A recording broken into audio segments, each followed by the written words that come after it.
अहमद नूरानी ने तकरीर की लंदन में, मेरी बहनें सुन लें, आप भी सुन लें। तकरीर ये की कि माँ की अजमत पर, तो अंग्रेज ने पूछा कि आपकी अम्मी आपके साथ रहती हैं? अब भी हमने सुना है आप अपनी अम्मी को अपने पास रखते हो इस उम्र में भी। तो वो रोने लगे और कहने लगे मैं अभी इतना बड़ा नहीं हुआ जो अपनी अम्मी को अपने पास रखूं। हाँ, मैं अब भी अपनी अम्मी के पास रहता हूं, मेरी माँ मुझे आज भी अपने कदमों में रखती है। लोग कहते हैं मैंने अपनी माँ को हज करा दिया। ले, तूने क्या हज करा दिया? तू तो खुदा करके दिखाना हज। हज तब कबूल होता है जब माँ दुआएं करती है। हाजी इंसान तब बनता है मकबूल जब उसके माँ बाप उससे राजी, वरना माँ बाप अगर नाराज हैं तो कोई हज कोई हज। हजरत मालिक बिन दीनार कहते हैं मैं हज करने गया था, मिना में दुआ कर रहा था, या अल्लाह मेरा हज कबूल कर ले। कहते मैं सो गया, नींद आ गई, ख्वाब में मुझे हातिफ़े गैब से आवाज आई, अल्लाह ने सबके हज कबूल कर रही है, मगर मोहम्मद बिन हारून बल्खी का अल्लाह ने हज कबूल नहीं किया। कहते बल्खियों को ढूंढना मुश्किल काम नहीं था, पड़ोस में खेमे थे। मैं चला गया, मैंने कहा क्या यहां पर हारून बल्खी को जानते हैं आप? मोहम्मद बिन हारून बल्खी। कहने लगे मैं, लोग बोले कि तुम उनकी बात करते हो, वो तो इतने नेक हैं, सारा कुछ अल्लाह के नाम पे दे चुके हैं, इतने अल्लाह के वाले हैं, अल्लाह ही अल्लाह करते रहते हैं, हर साल हज करते हैं। वो देखो सामने इबादत कर रहे हैं, नमाज पढ़ रहे हैं। कहते मैं जाके पीछे बैठ गया, उसने सलाम फेरा, मेरी तरफ गौर करें, सलाम फेरा और सलाम मैं डाल चुका हूं। आप ये तो देखो कि मैं तकरीर कर रहा हूं।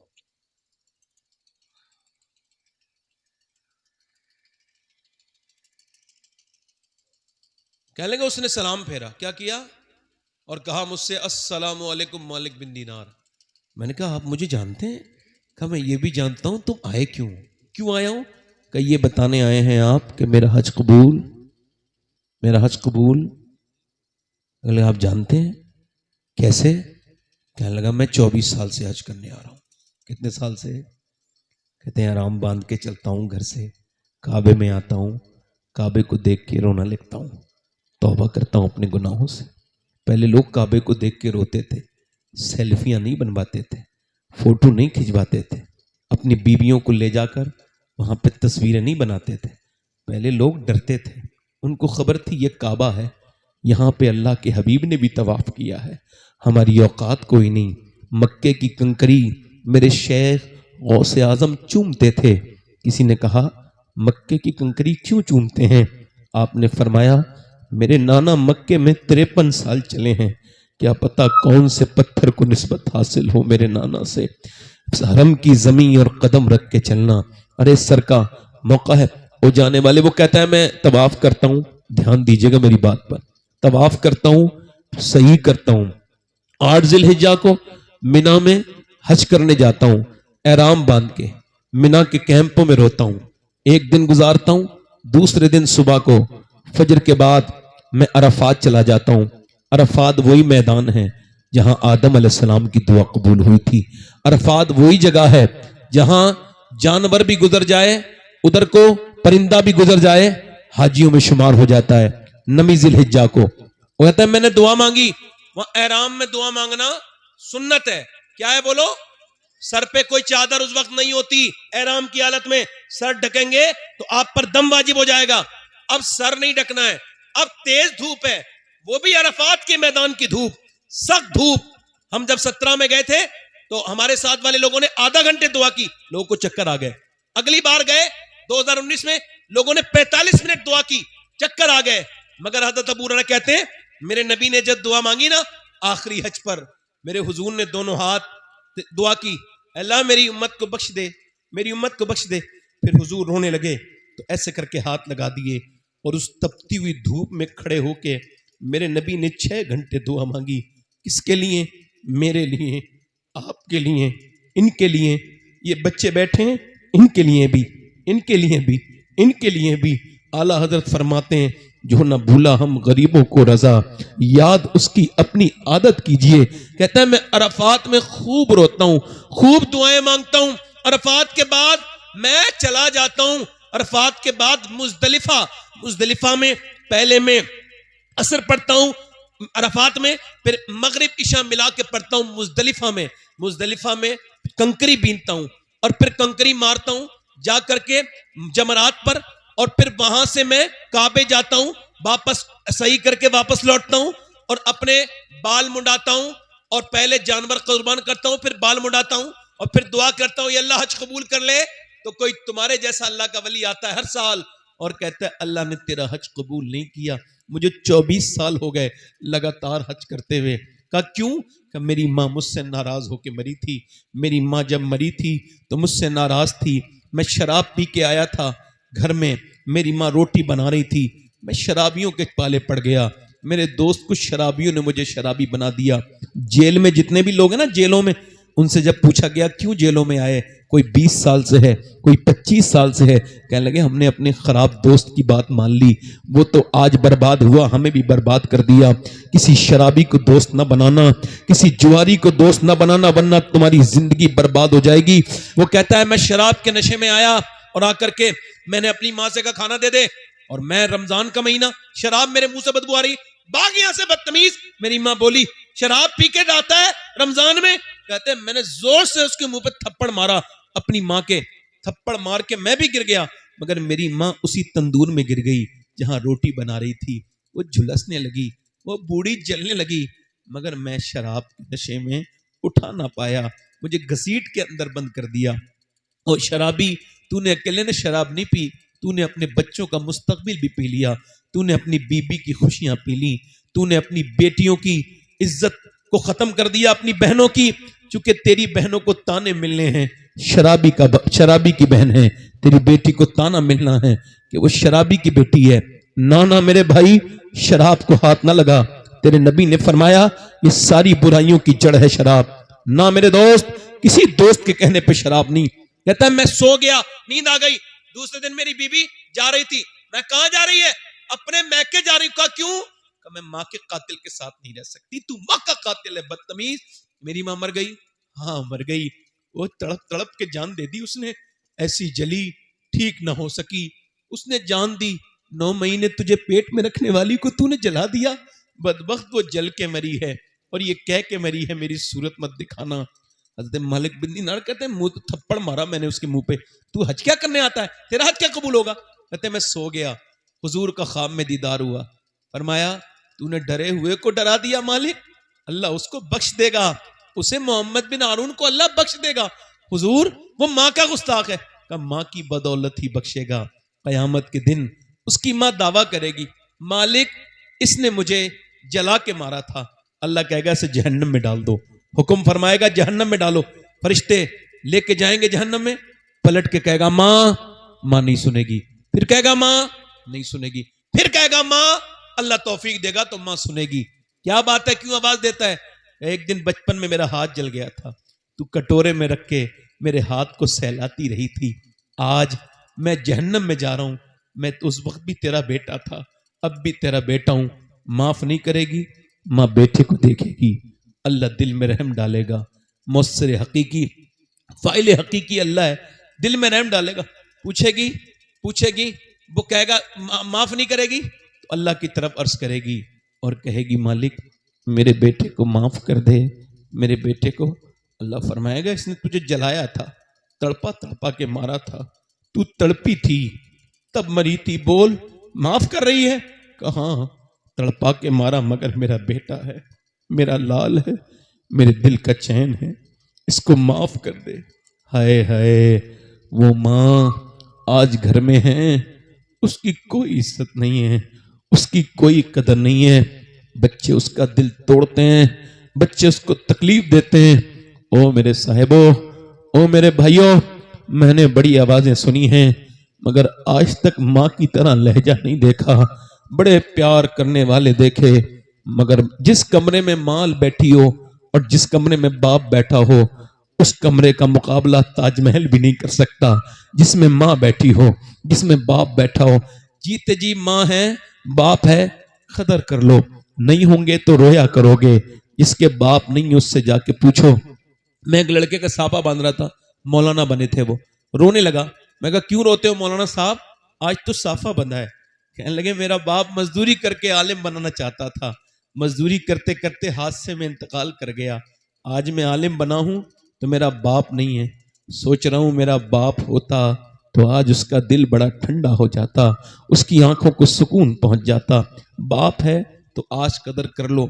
आपसे गुजारिश करता हूं माँ की कदर करो, माँ से मोहब्बतें करो। माँ दुआएं करती हैं तो अल्लाह ताला बरकतें अता फरमाता है। माँ के हाथ चूमो, किसी के हाथ चूमने में उतना मजा नहीं जितना माँ के हाथ चूमने में मजा है।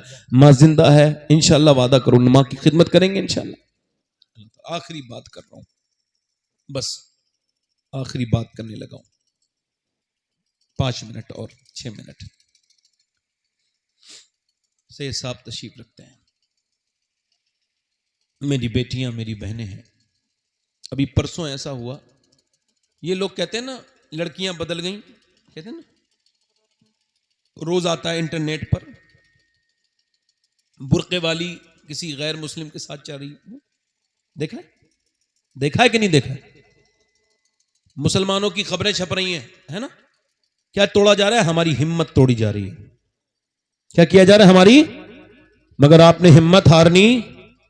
एक बात समझ लेना है, जो गई है उस पर अफसोस है, जिसने ये सब बदतमीजी की उस पर अफसोस है। मगर एक बात साफ है, जाहिर और बाहिर है कि वो औरत गई है जिसने इस्लाम छोड़ने से पहले समझा ही नहीं, वरना जो समझ ले वो अपना छोड़ के इस्लाम में आ जाता है। बोल तो यार, इस्लाम में जल्दी बोलो। छोड़ के आ जाता है, छोड़ के आ जाता है। कोई लड़की लड़की नहीं बदलती। तकरीबन अभी 2 दिन पहले फलस्तीन के लोग आए हैं, 50,000 से ज्यादा शहीद हो गए, मगर किसी ने अपना मजहब, कोई डरा? हमारे ईमान क्या है उनके सामने? ध्यान दें, आखिरी बातें मेरी खत्म कर रहा हूं, बस ध्यान से दीजिएगा, गौर कीजिए। इतनी भूखे 10,000 बच्चे शहीद हुए जिनकी उम्रें 10 साल से कम थी, 10 साल से कम थी, बल्कि बच्चे ज्यादा शहीद हुए हैं।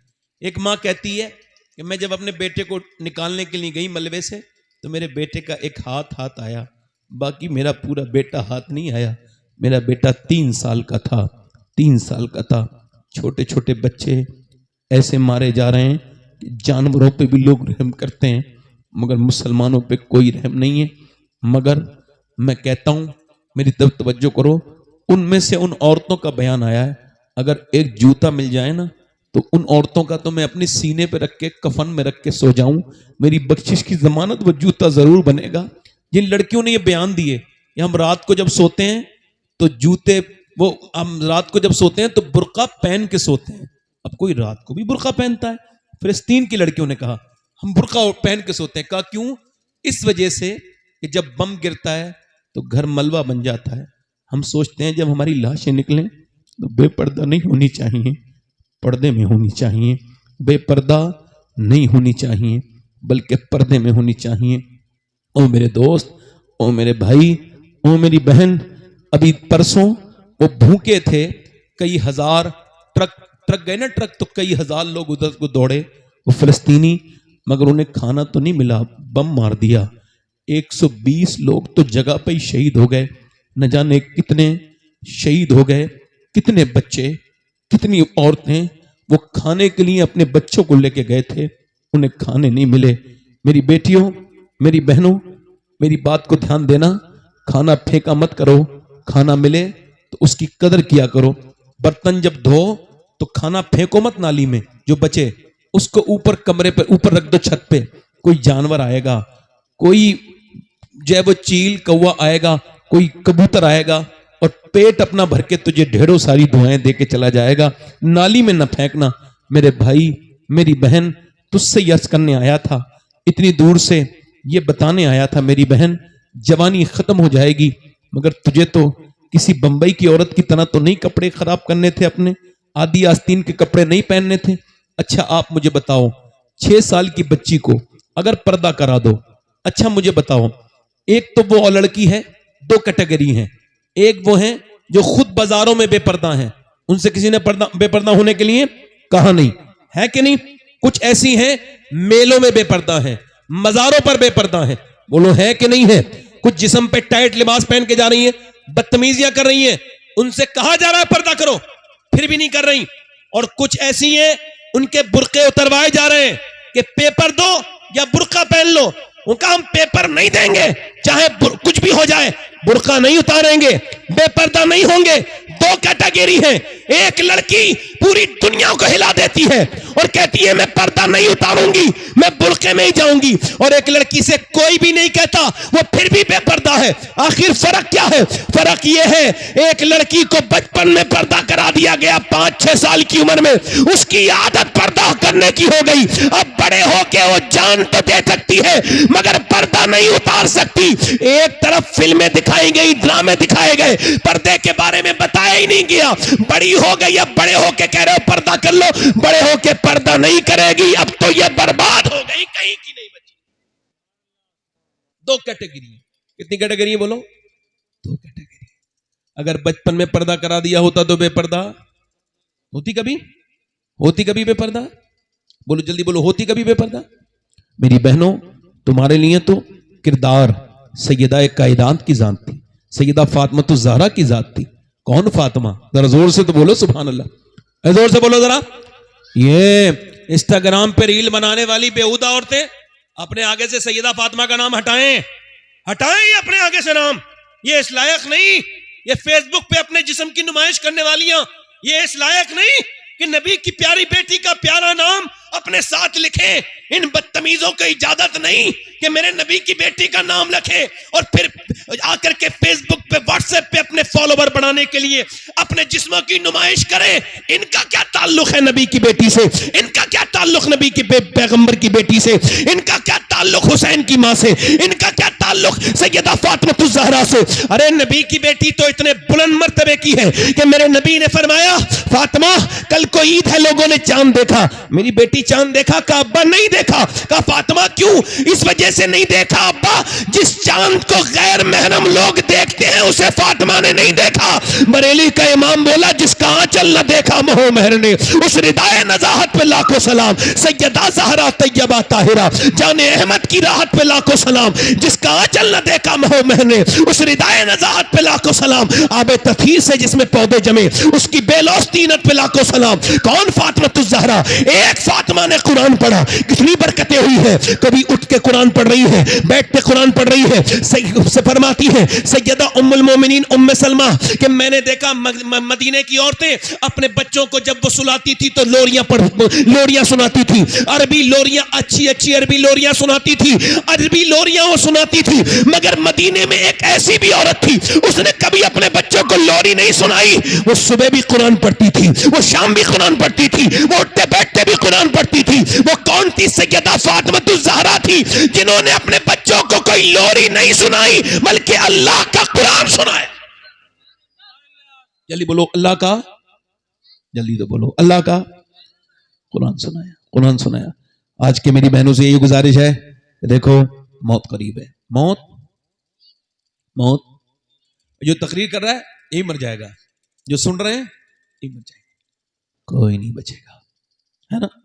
ना अमीर को छोड़ेगी, ना पीर को छोड़ेगी मौत, ना मुरीद को छोड़ेगी मौत। ये जो तकरीर कर रहा है, आज से 50-60 साल गुजर जाने दो, इसका नाम निशान नहीं होगा। सूरतें भूल जाएंगे लोग। एक कब्रिस्तान जाके देखो, एक औरत रो रही थी कब्रिस्तान के बाहर। मैंने उससे पूछा क्यों रो रही हो? कहने लगी रोज आके रोती हूँ। बूढ़ी थी। क्यों? कहने लगी मेरा आदमी यहाँ दफन है, मेरे बच्चों ने मुझे छोड़ दिया है और मैं अपने आदमी से रोज आके कहती हूँ तुम तो कब्रिस्तान में आके सो गए आराम से, मुझे दुनिया की तकलीफें झेलने के लिए छोड़ दिया।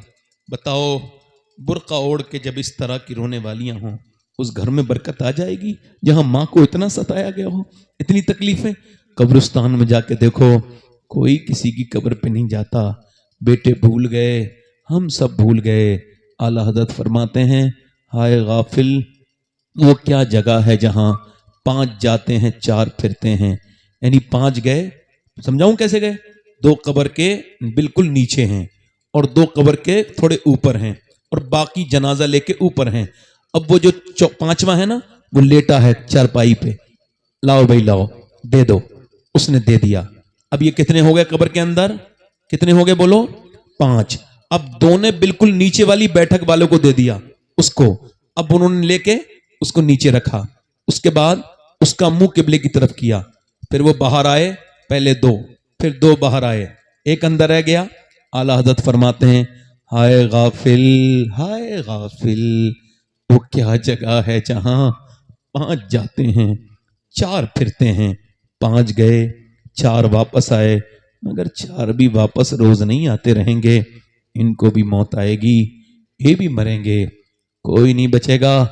मेरे नबी फरमाते हैं कि जब रूह निकलती है इतनी तकलीफ होती है कि अगर अल्लाह उसके मुंह की ताकत न छीने तो वह ऐसा चीखे कि लोग अपने बच्चों को छोड़ के जंगलों में निकल जाएं, ऐसी चीखें निकलें।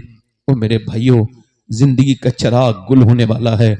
लोग जाएंगे मुझे और आपको, इधर देखो, वो इतने सख्त हैं, लोग दफन करेंगे, ऊपर से मिट्टी डालेंगे, तख्ते डालेंगे, हाथ झाड़ के आ जाएंगे अल्लाह के यहाँ। इधर देखो, तवज्जो करो मेरे भाइयों, मैंने नौजवानों को मरते देखा, पोस्टमार्टम होते देखे, कितनी मौतें मैं बयान करूं। बस आखिर में यही एक बात अर्ज कर मैं अपनी तकरीर को ख़त्म कर रहा हूं।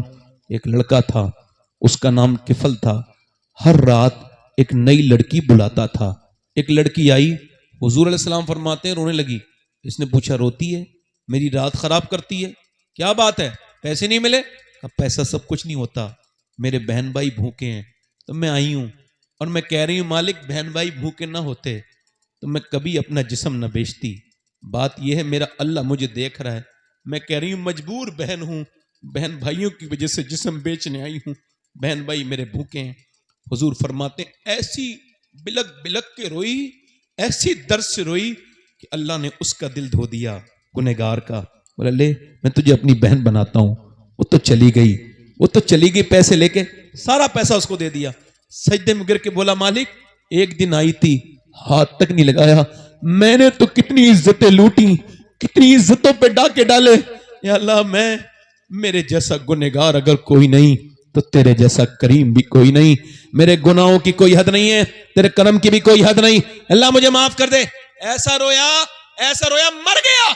सुबह को कोई जनाजा उठाने नहीं आया, हम नहीं उठाएंगे, ये तो बदकार था, बदतमीजियां करता था, इज्जतें लूटता था, कोई नहीं आया।